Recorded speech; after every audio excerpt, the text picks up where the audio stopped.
দুলাভাইয়ের সাথে পরকীয়া প্রেম ছিল শেলিকার। মুখে প্রকাশ করতে না পেরে বাধ্য হয়ে বিয়ের পিঁড়িতে বসেন শেলিকা। কিন্তু এর পরেও প্রেমের সম্পর্ক ছিন্ন হয়নি। বিয়ের 7 দিনের মাথায় স্বামীকে ছেড়ে দুলাভাইয়ের হাত ধরে পালিয়েছেন শেলিকা। ঠাকুরগাঁয়ের বালিয়াডাঙ্গি উপজেলার ভানোর ইউনিয়নের নেংটিহারা গ্রামে এ ঘটনা। এ ঘটনার 2 সপ্তাহ পেরিয়ে গেলেও সন্ধান মেলেনি শেলিকা ও দুলাভাইয়ের। এদিকে দুজনের প্রেমের সম্পর্কের কারণে দুশ্চিন্তায় পড়েছেন 4টি পরিবার। 2 সন্তানকে নিয়ে অসহায় শেলিকার বড় বোন। আমার ছেলে বাইরে থাকে কিভাবে পালায় গেছে, কোথায় গেছে না গেছে আমি বলতে পারি না।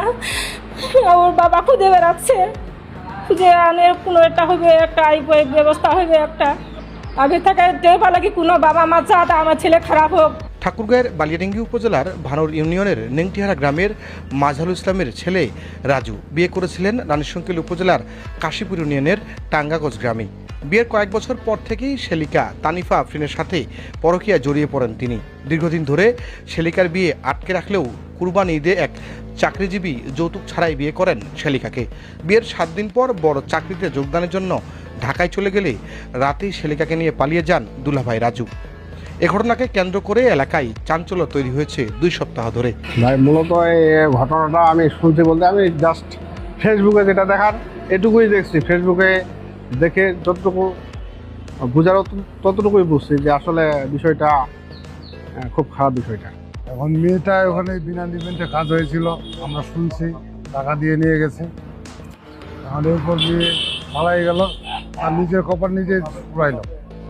ও নিয়ে যাওয়াটা আরেকটা সংসার বিয়ে হইলো বিনা নিবেন্টে, জন্ম দিয়ে নিয়ে গেছে শুনছি আমরা। ও সংসারটা নষ্ট হইলো, সেইটাও নষ্ট হইলো। তাই ও আগে পালাই দিলে ভালো হতো আর কি ওদের বিয়ের আগেই। এখন তো ও তো কয়টা পরিবার নষ্ট করছে, ওর নিজের একটা হয়েছে, আবার ওই ছেলের সাথে বিয়ে দিয়েছে ওই একটা হয়েছে। 2টা ছেলে 2টা পরিবারে ও নষ্ট। এরকম করার থেকে না করাই ভালো ছিল। এখন সমাজের থেকে এটা ওই যে মেয়েটার বিয়ে হয়েছে ওর শালের, ওর জামাই বলে ঢাকায় গেছিল নাকি, ওই রাতেই নাকি এরা বলে ভাগে গেছে। এতটুকুই শুনছি আমি ফেসবুকের মাধ্যমে। না কিছু দণ্ড নাই, আমাদের বাসা থাকতে স্বামী স্ত্রী কিছু দণ্ড নাই, কোনোদিন ঝগড়াও নাই, কোনোদিন মার ডাং নাও কিছু নাই। না না আমি বলতে পারি আমরা যাইও নাই, আমরা দেখিও নাই, আমরা কিছু নাই। ওই মেয়ের সাথে সংসার করবে না বলে জানিয়েছে শেলিকার জামাই। তিনি জানান, গরিব মেয়ে দেখে দেনমোহর পরিশোধ করে স্বর্ণালংকার উপহার দিয়ে বউ ঘরে তুলেছিলেন তিনি। তাকে দেওয়া উপহার সহ পালিয়ে গেছে দুলাভাইয়ের সাথে।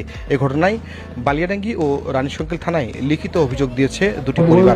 আপনার বৌমা কোথায় আর ছেলে কোথায়?